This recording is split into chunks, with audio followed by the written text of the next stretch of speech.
somewhere along the way, you picked up a definition of success that was not yours. And it wasn't this single moment that you'll be able to point to. So I don't want you to try to look back and think, what do you mean? It's the way these things always happen is gradually and through this repeated exposure, through this invisible osmosis of absorbing what the people and the environments around you treated as the measure. What were people celebrating? What were they questioning? What did they reward? What did they look at sideways? What did they hold up as evidence that someone who was doing well, and what they pointed to as evidence that someone was not doing well? That kind of just all came to us. And that definition, the one that got installed before you had the conscious capacity to question whether it fit you, that definition of success in your life is running the evolution system of your entire existence right now. It's the benchmark you're measuring against when you assess whether or not what you're building is enough. When you decide whether to feel good about where you are or if you're going to let yourself feel behind. You're measuring the success when you determine whether the version of success you have built or are building counts as success or something that still needs to be justified. And I want to ask you a question. When was the last time you actually stopped and asked, whose definition is this? Not rhetorically, like I want you to actually ask this, and I want you to trace it back. Follow the thread.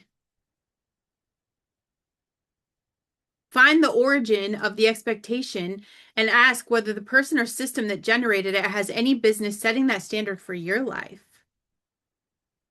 Because I'm going to guess, because of what I know to be true, that a significant portion of the definition you're chasing belongs to someone else. Your idea of success probably belongs to a parent whose approval you're still building towards. Your version of success probably belongs to a culture that has a very specific and very profitable version of what the good life looks like. Or maybe it's your friends whose validation you've been quietly optimizing without acknowledging that that's what you're doing. It could even be the church groups that assign spiritual value to certain kinds of achievement and spiritual suspicion to everything else. Maybe your idea of success is based on an industry that has a very specific metric and uses it to determine who gets taken seriously and who doesn't. And I'll take this a step further and say that the life you would actually build, if you cleared all that bullshit out, if you sat with the question of what you actually want rather than what you're supposed to want, looks at least somewhat different from the life you have been building towards. And today, in this episode, why don't we find out how different that would be, and then let's do something about it. Hey, you guys, welcome to the Listen Bitch podcast. I am your host, Brandon Lynette. I am the voice authority, the podcast coach, and I'm going to say it like I say it. Your mess is your message. And today we're going to really help us put our finger on that thing that is running underneath almost every other pattern that we've talked about this entire season, okay? The expectation. It's not your expectation, but the one that was handed to you, the one that you just absorbed before you had the tools to evaluate it.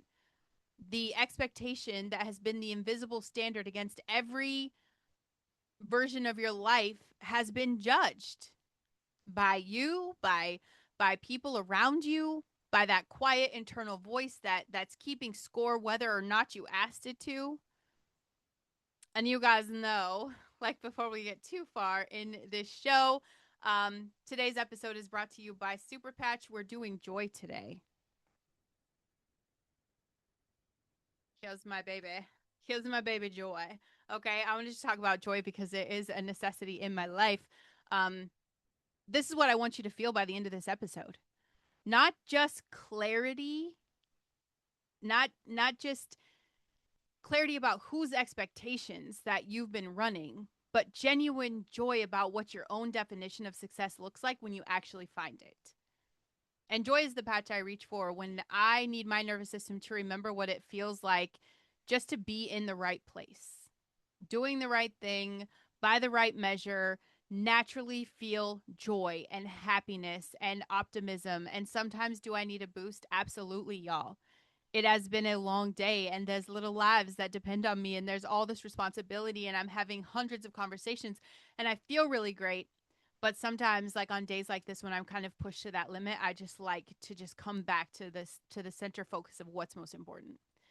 And right now, this is what the right definition of success is going to produce for you. My patches, every single patch in here is drug-free, no ingredient, vibrotactile technology that supports your brain in accessing the emotional state that your life was supposed to build toward. Okay? I always have the link in the show notes. This is a big anti-pharma movement, and I mean, I've been living with these things for a year. Like a year and a week now, actually. So let's get back to expectation, y'all. Back to the regularly scheduled programming. Whose definition of success are you actually chasing? Let's find that out, because this is how the expectation kind of get installed. The brain is a meaning making machine. Okay? Say that 5 times fast. The brain is a meaning making machine. And meaning, especially in early life, comes almost entirely from the environment, like from the signals, like the verbal, nonverbal, direct, and ambient that the environment sends about what is valued, what is threatened, what is celebrated, what is questioned. And your brain does this incredible job of taking all of those signals in, and it builds a model from them. And then it starts using the model as the operating system for evaluating every experience in your life that follows. This is not a flaw. Your brain isn't broken. This doesn't make you special. It's just the architecture of learning. The brain has to start somewhere. And where it starts is the environment it's born into, which means your values, those priorities, the definitions of success and failure that your earliest environment held, that went into the model. That was part of the early programming. And it's not optional data. This becomes the foundation. As the stuff the self-concept is built on before there is a self-concept sophisticated enough to evaluate the inputs. We talked about self-concept a couple episodes ago. And neuroscience tells us how deeply this goes. The values and expectations absorbed before approximately age 7, that shit is processed and stored differently than those acquired after. So earlier acquisitions go in through the same channels that process the most fundamental, survival relevant information. They get integrated into the deepest layers of your neural model. They become, in the most literal neurological sense, the background operating system rather than just like the applications that run on top of it, right? This is the core program in your brain, which means the expectation that was installed at age 5 by the parent whose approval was the most important thing in the world is not just a belief you held, it's the lens through which you evaluate every belief. It is not one of those things your brain measures against. It's part of the measuring instrument itself. And the measuring instrument, you guys, it's not neutral. It can't be. It was built from the specific environment with those specific values and priorities. And those values and priorities may have served the environment that generated them. Absolutely. But they may not serve the life you're trying to build. But guess what? This shit doesn't self-update. It doesn't automatically recalibrate to the new environment you're in, the new calling that you're pursuing, the version of your life that's being built from a completely different set of raw materials than the ones the original instrument was calibrated to measure. That recalibration, babies. Gosh, can you say this first to me? Can you just someone call me before this ears and be like, I know what you're going to say. It's the neuroplasticity. It's available to every single body, to every person. It requires intentional input, though. And it's going to start with us identifying what your instrument, what the thing is measuring. Whose definition is your brain running? And deciding whether that definition still belongs in the instrument. Whose definition is running? One of the most common sources of borrowed definition, okay? Not because you necessarily have all of them, but because most people have at least 2 or 3 without realizing it. And the ones you recognize in the list, this is the one I want you to examine, okay? The parent expectation. Womp womp. That's the most ancient. It's the most powerful. Not because your parents were trying to limit you, okay? Usually because they were doing the exact opposite, trying to give you the best possible version of the life as they understood it, right? As they understood it. Maybe this comes into you as the college degree that was supposed to open doors for you. For me, it was my first published book, A Dream Come True, right? Womp womp. Maybe it's that stable career that was supposed to provide security, or the version of the relationship and family and trajectory that was supposed to produce safety. Their definition of success was built from their own experiences. Their definition of success is built from their fears. Everybody walking around has a definition of success that's built from their historical context. And you absorb it from the people that are close to you. And you've been building either towards it or against it, and against it is still defined by it. You've been doing this ever since. And there is a cultural expectation. Changes with the decade and the demographic and the income bracket and the geography. It's the one that says what a certain kind of person was supposed to have accomplished by a certain age, right? Uh, where's the house and the income? And how come you're not married yet? And why haven't you upgraded your work position? Haven't you been made manager yet? And the body you have and the social presence that together constitute looking like you have your shit together. This definition is not stable.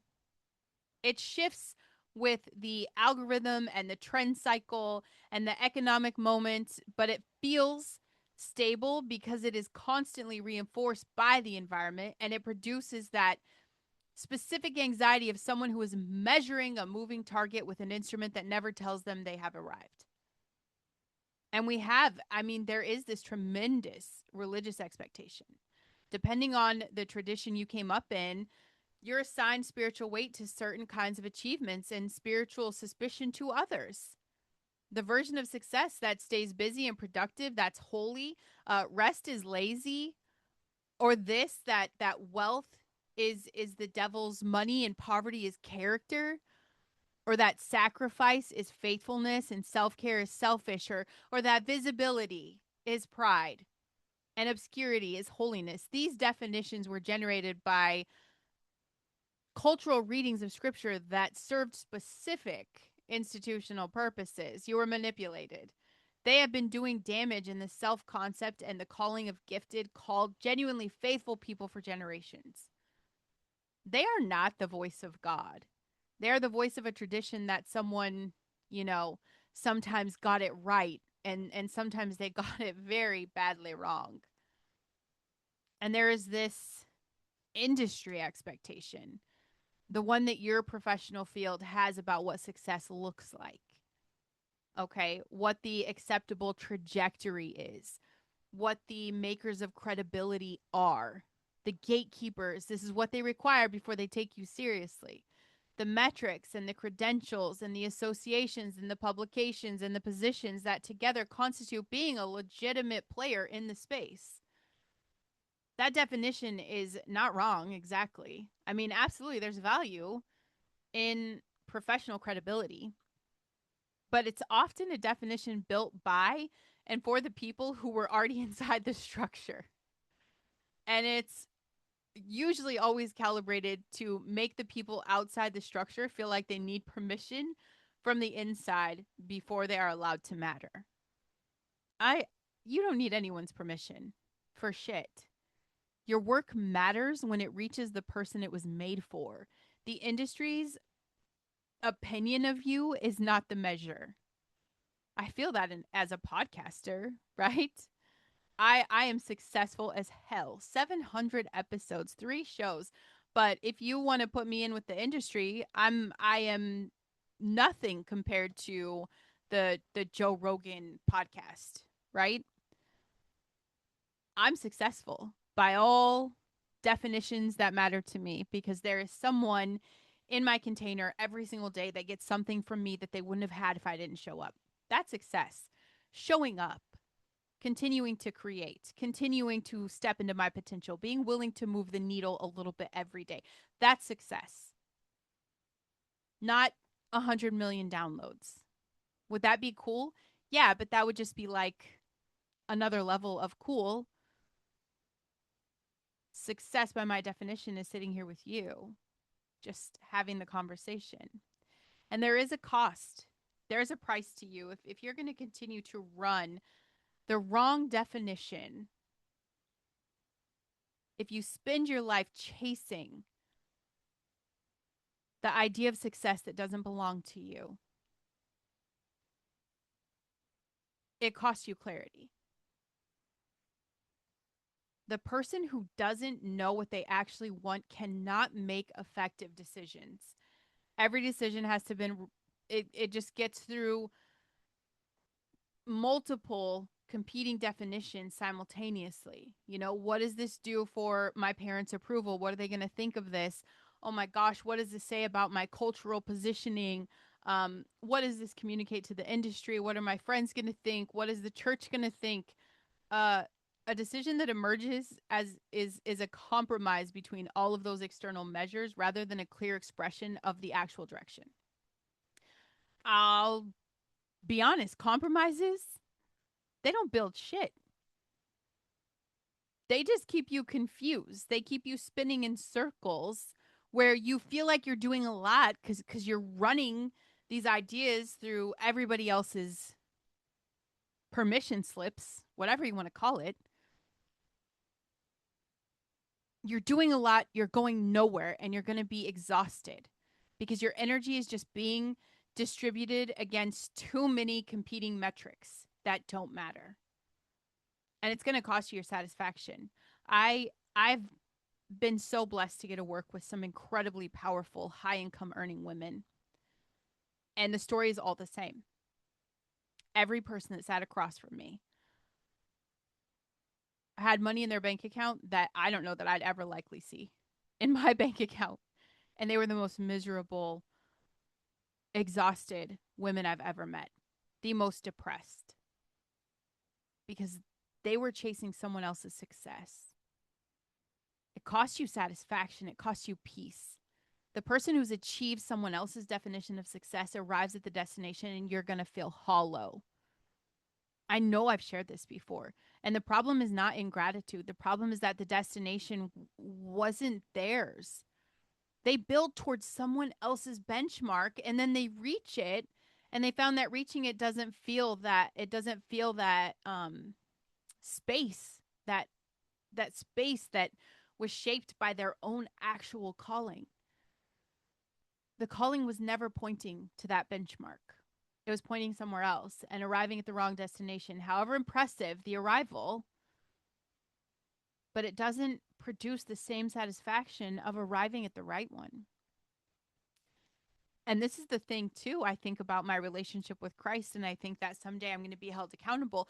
Did I talk to the right people? The cost for you, it's going to cost you the people that you were made to reach. That's a heavy burden to think because you were so worried about everybody else's approval and you just measured your life with everyone else's metrics and you didn't give a shit about what your real calling was. You're out here in the nethers. And I feel like I'm going to stand in front of him one day and he's going to be like, man, you know, you didn't show up because you're so worried about what everybody else is going to think. And Mary Jo never got to hear the truth about her potential, or that her mess could be her message, and she never got her launching point. That's heavy. That cost of the people you're made to reach, because the version of you that's building toward the wrong definition of success is not going to be available for the right kind of work. You are building in the wrong direction. And that means people on the other side of the right work, your calling, the people that really need your particular combination of your story and your wisdom and your voice. It's the only thing they can use, and they're not finding it because you're not building it, because the definition you're building towards is not the one that leads to them. It leads to someone else's approval. And at the end of the day, people don't give a shit about you. And it costs you time. What is time? My gosh, that's like the most irreplaceable resource. Time does not come back. Every year you spend building towards the wrong definition of success is a year you don't get back. And I'm not saying that to make you panic. None of this is like, I'm not fear mongering you. It's just truth. I want to produce urgency in you. I want you to understand that you are running out of time, and have clear eyes going into this. I want you to be someone who knows exactly what matters, and that you're going to make a decision to build towards that starting today. What matters to you? What does it take for your voice to come through? And there are systems. Of course, I'm not going to go a whole episode without talking. This is the rebellion season. There are so many systems that profit from your borrowed definition. And they love this. They love it because the borrowed definition of success always includes consumption as a measure of success. And consumption is the system's business model, because the cultural definition of success requires the house, the new car, the wardrobe, the expensive purse, the experiences, and make sure you have these visible, curated, Instagram perfect visible markers of a life of someone that has arrived. And every one of those markers, guess what? It's a product someone's selling. The larger and more expensive the definition of success, the larger the market for the product that the signal arrived at. The systems did not create your definition of success out of generosity. They created it out of market research.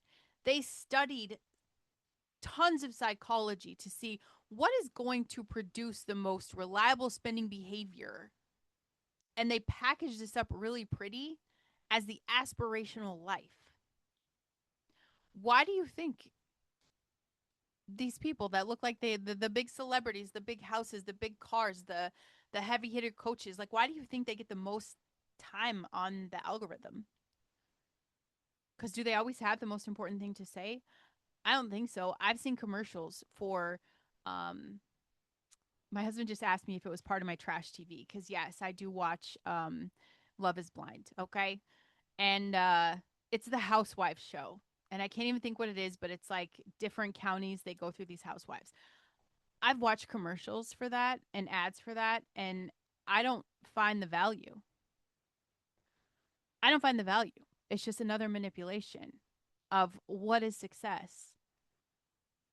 They've specifically packaged this and they market this stuff on purpose as a manipulation tactic. The social media economy is the most efficient version of this. That's it. That curated life.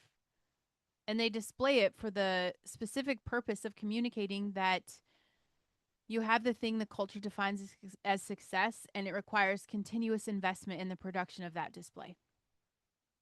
Whatever it is, the experiences, locations, objects, the aesthetics that together constitute a feed that communicates arrival. And then the platform is going to profit from every display because it goes viral, because of your consumption of others' displays, which produces that comparative anxiety that drives more consumption.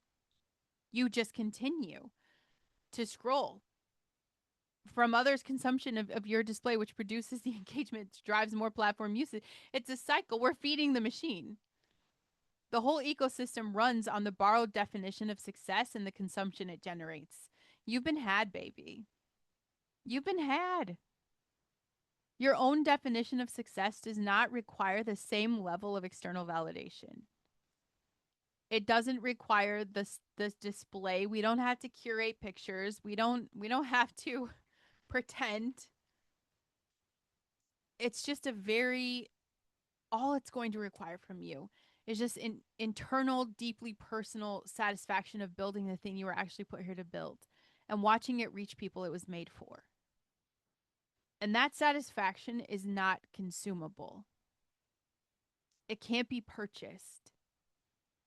It doesn't require a social media feed. Fuck the algorithm. The systems that profit from your spending and your engagement cannot generate it and therefore have a financial interest in making sure you never find it.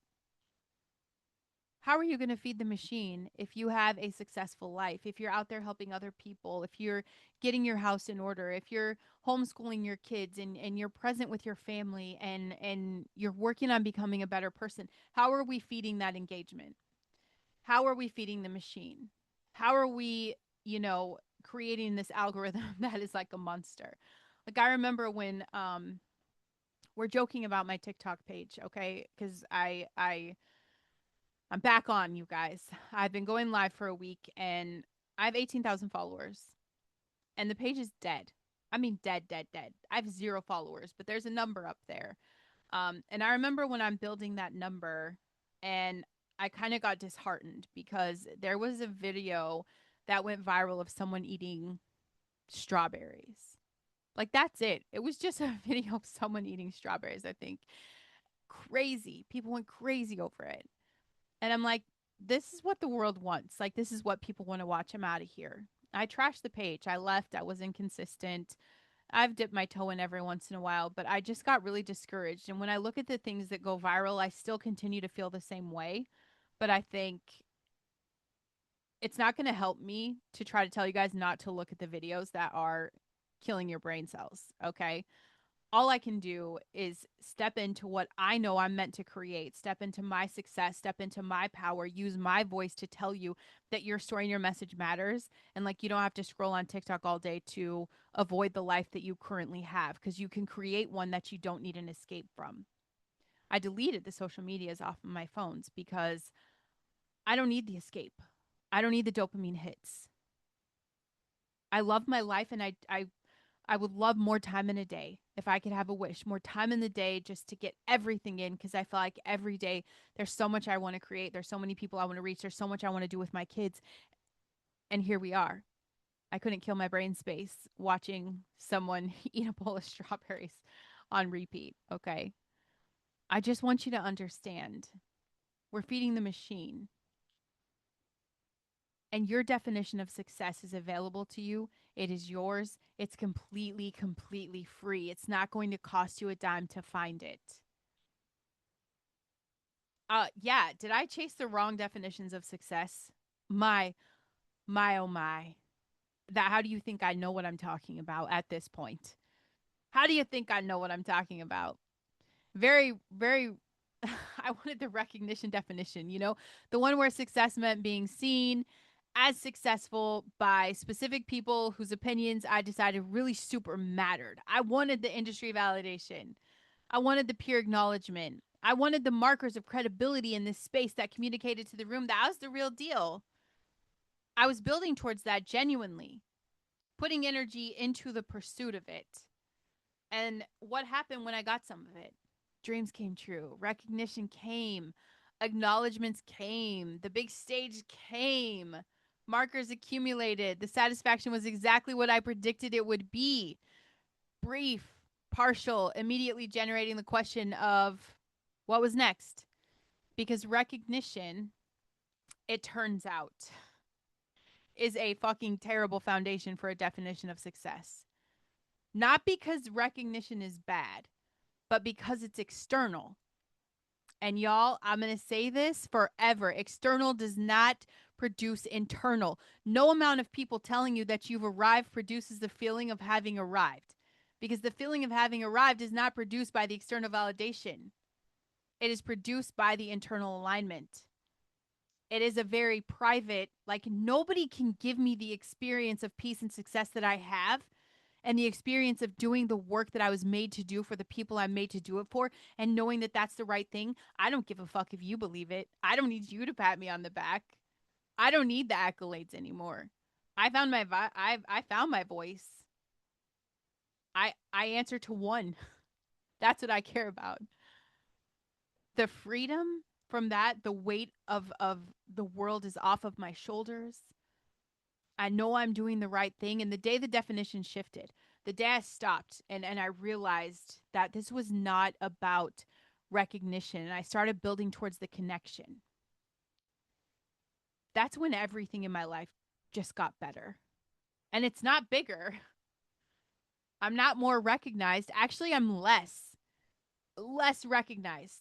Like my metrics, deleting social media, I don't care about all that. I am having real conversations with beautiful people every single day, and that to me right there is incredible because now I'm more capable of reaching the person I was meant to reach because I'm not calibrated to impress the fucking industry. I am calibrated to serve you, to show up for you, to make sure you see your potential, to make sure you know there is no excuse in the world that could keep you from it. And to be here to tell you today that success is defined by you. You measure that. The definition change is what made the work worth making. And the work worth making is what eventually produced more recognition than recognition chasing ever did. And do I get it? Yes. Like I'm I'm a top host in my platform, okay? That I brag about it sometimes. That's a big deal. Every single day I get done with these interviews and I don't go a day without hearing it. Like, you are the greatest host I've ever sat with. I love that. I'm a words of affirmation girly, but it doesn't feed me. If I never heard that again, I'd keep doing my job. I don't have to try for anything anymore. And when you're not trying to work so hard for the accolades or for someone to notice you or for the recognition, you actually have energy to work. Like, I have energy to have 5 or 6 interviews a day, 4 days a week, on top of homeschooling my kids, on top of running them around to sports, on top of everything else I do. I have the energy because because I don't care what you think. So I'm asking you right now, like, what are you chasing that was never yours to begin with? There's this woman on my interview show. I think it was this week or last week. 12 years. And this was all about like building towards her mom's definition of success. Um, Not intentionally. Like, she didn't know that's what she was doing at first, obviously, but it was the career path that her mother had validated enthusiastically. The income level that made her mom proud, and really just that version of the professional life that had been held up her whole childhood. That was the evidence she had of someone who'd done well for themselves, and she did it at the destination. And she said there was a point where she looked in the mirror one day and said she had never felt further from herself in that moment. That's it. With just a settled certainty of someone who arrived and knew they were in the wrong place. And what she really wanted, everything that was underneath the 12 years of building in the approved direction, she wanted to do something creative that used the parts of her that the career path had been systematically underutilizing. Something that felt like expression rather than performance, and something that was hers. So she did it. Not instead of the career immediately. She because that's terrifying. Um, and that is not always the right first move, okay? But alongside it, in the margins, with the parts of herself that the career hadn't been using, what she discovered in the margin is that the thing that she's building now, the thing that's actually hers. And she's in the coaching space now, which she never thought she would be in. But she does this, and it took her a very long time to realize like the life she'd been living didn't belong to her. And she wished she'd asked the question sooner. That was one of her answers to me. I just wish I would have asked myself that question sooner. And the question is, whose definition is this? for success. And this is not obviously like she loves her mom. It wasn't to assign blame to her mom because her intentions are genuinely good. But you need to ask the question just to know.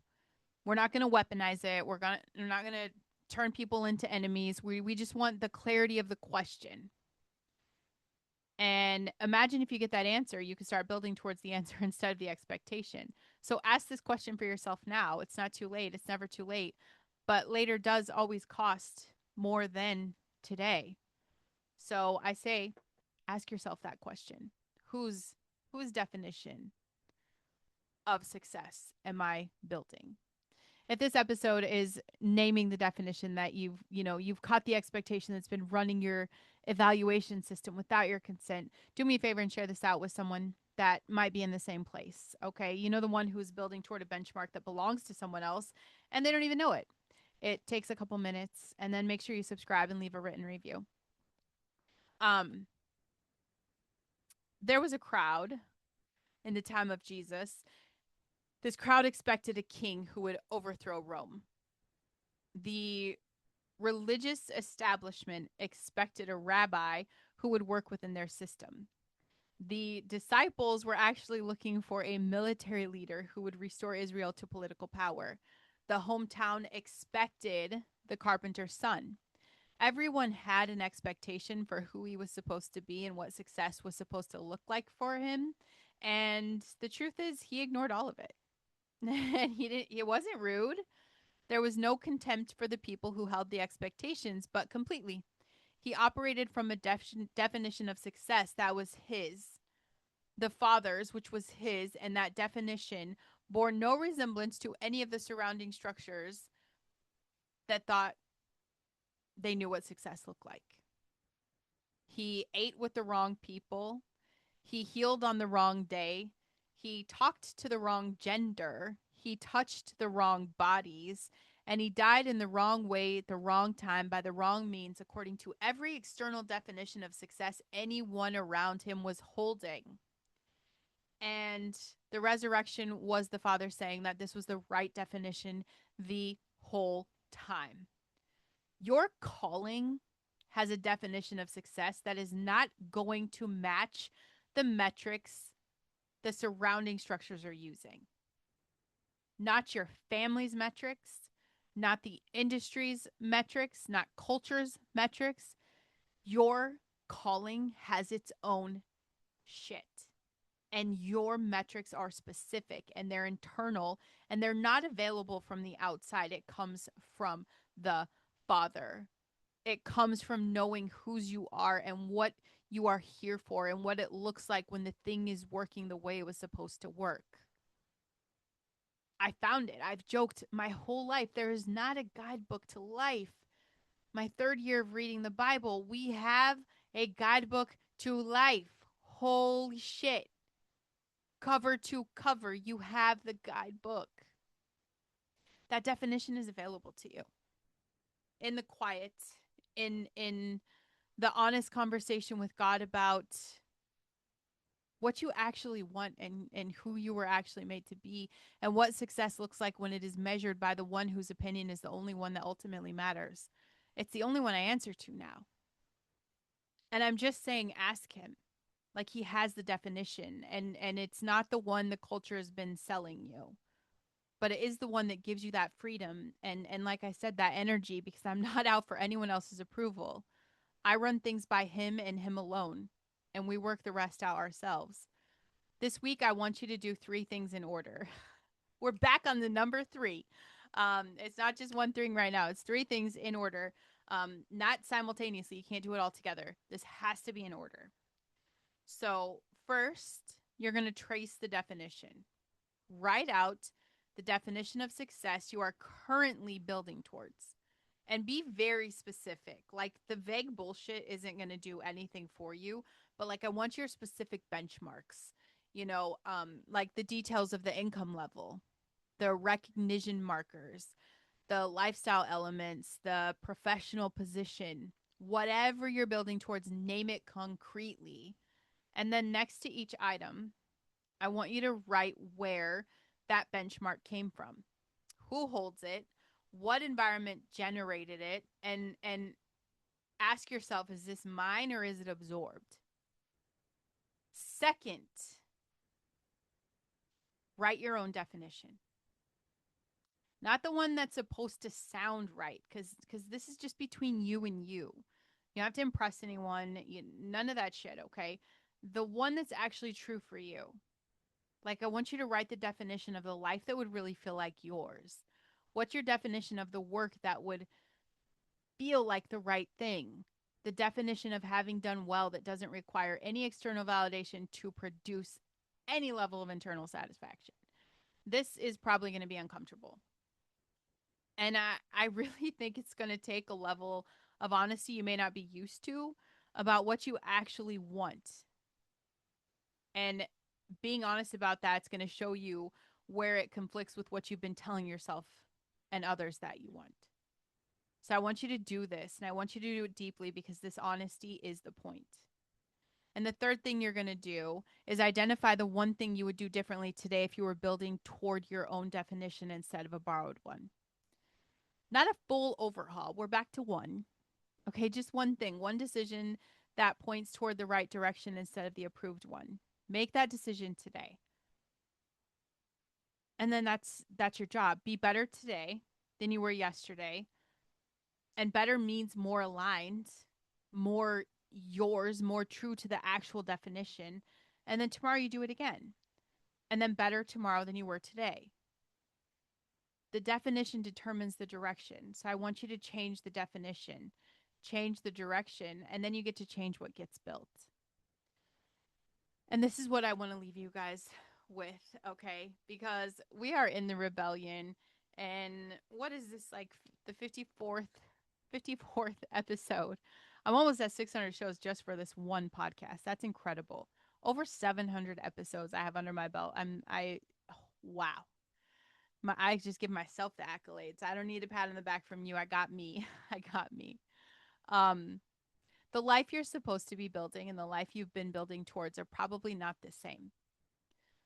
Um, not completely, maybe not even mostly. And I just want you to understand that that is not a failure.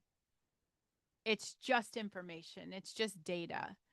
And the most important information available to you right now, because the information is actionable, it's you could do something with it today. You do not have to blow up the whole life. You do not have to abandon everything you've built or disappoint everyone who's been watching. Been there, done that, have the bumper sticker and the postcard and the t-shirt. You don't want it. You just have to start asking the question that should have been asked sooner and wasn't. Whose definition is this, and is it mine? When the answer reveals the gap, when you start to see the distance between the borrowed definition and your own, I just want you to make one move in the direction of yours today.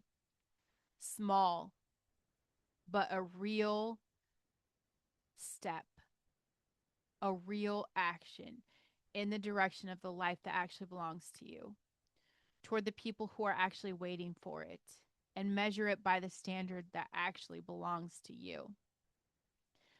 I love what I do. I help people all of the time find the definition that belongs to them, and then I help them build the voice that belongs to the mission, whether it's a podcast or a book, or you want to get on stages, you want to do a TED Talk, whatever that is. We don't worry about the industry's definition of a successful podcast. We find this very specific, personally true, this is what I was made for version. Like I was telling you, my arena. I bring you in my arena. The version of you and the version of success and the version of your podcast that reaches the people it was built for, because it was built for them rather than for the metrics. That is the work, and that is what I do. Make sure you check the show notes if you are curious about what it is to come work with me. My Egyptian is still working on my website. We did get into it yesterday, so I'm so excited for that to roll out in the next probably week or two. So keep your eyes open on that. I think the website still looks pretty lame right now, but you can still give me a follow, still get into the list, the mailing list, my love letters, okay? Um what else do I need to say? Yeah, you guys could check the show notes because that's available to you. Um, it is almost midnight, right? It's 11:30 at night, so I know I'm losing it, y'all. Check the show notes. You guys can find my patches link in there.